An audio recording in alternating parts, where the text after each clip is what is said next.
अस्सलाम वालेकुम viewers, welcome to your channel कीज़। आज जिस टॉपिक पे हम बात करने वाले हैं, आई गेस यूट्यूब पे इस चीज़ को बहुत कम कवर किया जाता है, तो इसलिए मैं टॉपिक लेकर आई हूँ ताकि आप उर्दू में इस जो मालूमात है उसको समझ सकें।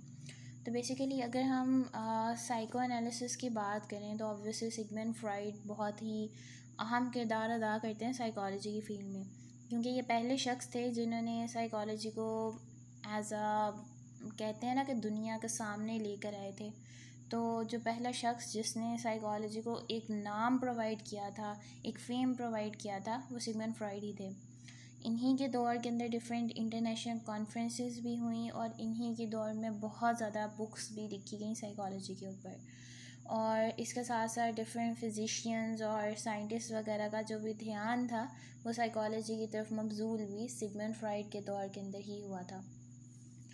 साइको एनालिसिस की अगर हम बात करें तो साइको एनालिसिस हमारी जितनी भी थ्योरीज़ हैं साइकोलॉजी में, उनमें से सबसे ज़्यादा अहम थ्योरी है जो कि बहुत सारे हमारे मेंटल कॉन्फ्लिक्ट्स की रीज़न्स भी प्रोवाइड करती है। इसके साथ साथ ये हमें बताती भी है कि हमें ब्राउट अप किस तरह करना चाहिए बच्चों का, जिसकी मदद से हम जो चांसेस हैं मेंटल डिसऑर्डर्स के उनको कम से कम कर सकते हैं किसी भी एक इंडिविजुअल में। साइको एनालिसिस के दो मेन पास्टुलेट्स थे, जिसमें पहला तो ये था कि चाइल्डहुड एक्सपीरियंसेस जो हैं वो हमारी पर्सनैलिटी को शेप करते हैं, जबकि दूसरा जो मेन पास्टुलेट था वो ये था कि सारी के सारी जो ज़्यादातर बिहेवियर्स होते हैं वो हमारे अनकॉन्शियस से डिराइव हो रहे होते हैं, और ये अनकॉन्शियस जो पार्ट होता है यही हमारी पर्सनैलिटी की मेजॉरिटी ऑफ द फॉर्मेशन कर रहा होता है। अगर हम इस थ्योरी को एज अ डेवलपमेंट के हिसाब से देखें in the field of psychology, तो इसके अंदर 4 फेजेस आए थे for the development of this theory, और इसके अंदर जो 4 मेन फेजेस थे उसी के बारे में आज की वीडियो में हम डिस्कस करेंगे। तो स्टार्ट करते हैं। रब्बी इश्रह ली सदरी व यस्सिर ली अमरी वहलुल उक़दतम मिन लिसानी यफ़क़हू क़ौली। होप सो कि मैं आपको ठीक से समझा सकूँ, क्योंकि ये मेरे ख्याल से हिस्ट्री ही है साइको एनालिसिस की, जिसमें आप सिर्फ बताएंगे कि किस तरह से ये थ्योरी डेवलप हुई थी। स्टार्ट करते हैं। बिस्मिल्लाहिर्रहमानिर्रहीम, रब्बि ज़िदनी इल्मा। पहला फ़ेज़ जो आया था, it is the formative phase, और ये स्टार्ट हुआ था फ्रॉम 1886 टू 1895। और इसके अंदर बेसिकली हमें बात ज़्यादातर हुई थी about the treatment of hysteria. Freud ने क्या किया था, उसने काफ़ी ज़्यादा स्टडी किया था अबाउट दी हिस्टीरिया, और उसमें उसने पेशेंट्स के बारे में देखा कि ज़्यादातर जो पेशेंट्स हैं उनमें एक अ काइंड ऑफ टेम्पोरेरी और a kind of basically partial paralysis आ रहा होता है, और इस पार्शियल पैरालिसिस के अंदर जो सेंसरी फंक्शनिंग होती है वो एक एज सच नॉर्मली जिस तरह होती है वैसे नहीं हो रही होती।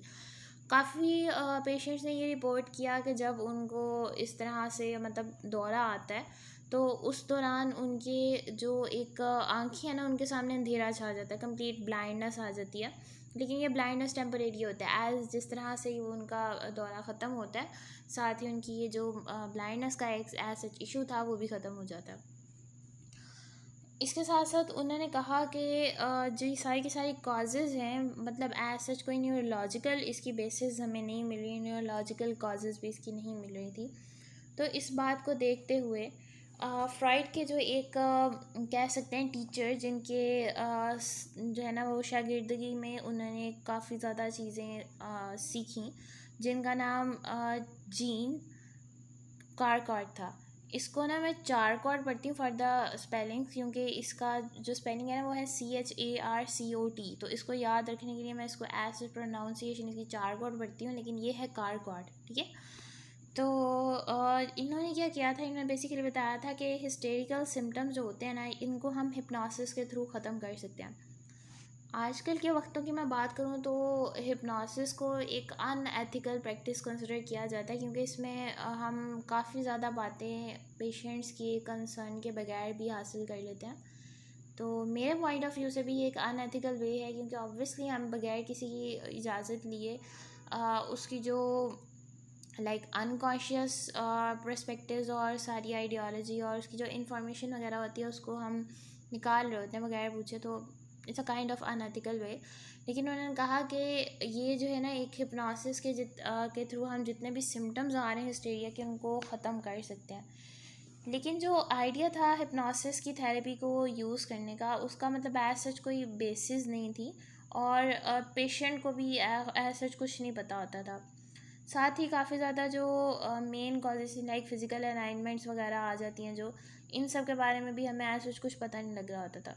तो इस बात को देखते हुए फ्राइड ने कहा कि जो हिस्टीरिया है वो एज सच मेरे उनके ख़्याल से कि ये इतनी अच्छी टेक्निक नहीं है। इसकी जगह एक और टेक्निक जिसको हम टॉक आउट टेक्निक कहते हैं, जो कि बेसिकली एक वीनस फिजिशियन ने जो थी वो डिराइव की थी, जोसेफ नाम था इनका।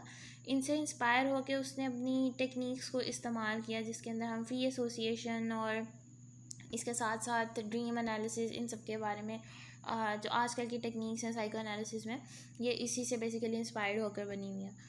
तो इस थ्योरी को देते हुए उसने कहा कि ये मेरे उनके ख्याल से कि ये चीज़ जो है ना ये ज़्यादा इफेक्टिव है as compared to the hypnosis की तरफ हम जाएँ, जो कि एक अनएथिकल वे भी है, और इसके साथ साथ उसको हैंडल कर पाना मतलब बच्चों का खेल नहीं होता। हिप्नोसिस के अंदर अगर हम सही तरीके से पर्सन को हिप्नोटाइज ना करें तो बहुत ज़्यादा मसले हो जाते हैं। मैं जैसे यूट्यूब पे मैं अक्सर देखती हूँ, वीडियोस दिखाते हैं चुटकी बजाई हिप्नोसिस हो गया, ऐसे नहीं होता। तो इसके लिए यानी काफ़ी आपको प्रोफेशनल मतलब प्रैक्टिस वगैरह चाहिए होती है। सेकेंड फेज़ जो आता है, it is the self analysis phase.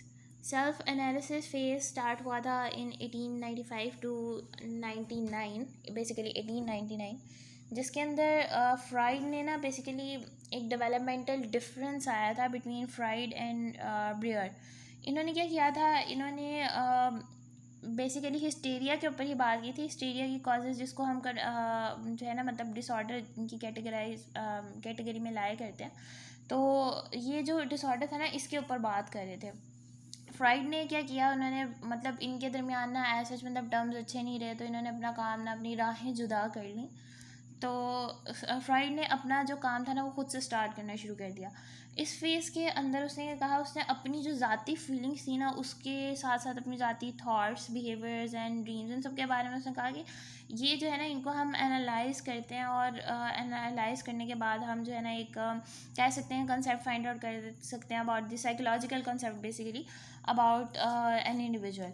और इसके साथ साथ उसने कहा कि फ्राइड ने ड्रीम को as a product of individual psyche का जो एक बात थी ना वो इसी फेज़ के दरमियान बताई थी। और इसी के बाद जो ड्रीम एनालिसिस की एक थेरेपी थी वो भी मतलब जो है एक किस्म का परवान चढ़ना शुरू हुई थी। अब बेसिकली उसको मतलब पैदाइश हुई थी, ठीक है। और इसके साथ साथ उसने कहा था कि ड्रीम जो होता है ना ये हमारा अनकॉन्शियस डायरेक्ट कर रहा होता है। और ये जो पॉइंट था ना इसके साथ साथ इसकी जो थ्योरी भी थी ना उसमें भी एक अनकॉन्शियस का जो पॉइंट था ना वो इस फेज़ में आना शुरू हुआ था। इससे पहले मतलब साइको एनालिसिस में एज सच कोई पास्टुलेट्स नहीं थे, लेकिन इस जो है ना मतलब इरा के दरमियान क्या हुआ था कि फ्राइड ने अनकॉन्शियस जो चीज़ें थी उनको अंडरलाइन करना शुरू कर दिया था। फर्दर आते हैं अगर नेक्स्ट फेज़ के ऊपर, डेट इज़ कंसोलिडेशन फेज़। तो बेसिकली ये स्टार्ट हुआ था इन दिसंबर 1908, और बेसिकली 1900 में स्टार्ट हुआ था, लेकिन 1908 के अंदर क्या हुआ था कि अमेरिकन साइकोलॉजिकल एसोसिएशन जो थी वहाँ से जीएस हॉल ने फ्राइड को इनवाइट किया था कि वो यूनिवर्सिटी में आए और वहाँ पे आके एक लेक्चर दें about the basically view of abnormal psychology. और इसके साथ साथ उन्होंने फ्राइड को ये भी ऑफ़र किया था कि वो एक प्लेटफॉर्म बेसिकली दे रहे थे कि वो प्रेजेंट करें about his work and about his theory. और इसके साथ साथ एक मतलब एक न्यू प्रेस्टिजियस ग्रुप की फॉर्मेशन करें अबाउट द साइको एनालिसिस की। तो साइको एनालिसिस का मतलब बेसिकली एक जो प्लेटफॉर्म था ना दुनिया के सामने वो 1908 में आया था। तो फ्राइड ने क्या किया था, यहाँ पे जाके उसने अपना लेक्चर डिलीवर किया, और उसके बाद फिर उसके लेक्चर को ट्रांसलेट किया गया, ट्रांसलेट इंग्लिश के अंदर बेसिकली, और उसके बाद उसको पब्लिश किया गया in American journal of psychology under the title the origin of development of psycho analysis, ठीक है। मतलब जर्नल में ट्रांसलेट किया, जिस जर्नल में ट्रांसलेट किया था उसका नाम था अमेरिकन जर्नल ऑफ साइकोलॉजी, और जो टाइटल दिया था इस आर्टिकल को वो था the origin of development of psycho analysis. अब यहाँ पे क्या हुआ था कि साइको एनालिसिस को मैं एक किस्म का ना थ्रेश होल्ड मिल गया था, और ये मतलब एक मेजर स्कूल ऑफ थॉट के हिसाब से जो है ना इमर्ज हुआ था on the map of psychology. इसके बाद फिर क्या हुआ कि इस फेज़ के अंदर जो है ना फर्दर और भी काम होना शुरू हुए, जिसके अंदर इंटरप्रिटेशन ऑफ ड्रीम नाम से जो है ना फ्रॉइड ने अपनी एक बुक को पब्लिश किया था इन 1900। और इसके अंदर उसने बताया कि ह्यूमन साइकी जो होता है वो क्या होता है, और उसके सारे कॉन्सेप्ट्स और इसके मतलब अनकॉन्शियस की importance in the medical world, ये सारी की सारी इंट्रोड्यूस करवाई थी। फर्दर एक इंटरनेशनल कॉन्फ्रेंस भी हुई इन 1908, जिसको हम कहते हैं first international Congress of psycho analysis. अच्छा, मैं कॉन्फ्रेंस नहीं, मैं कांग्रेस बोल रही हूँ, ठीक है। ये इसका नाम है first international Congress of psycho analysis.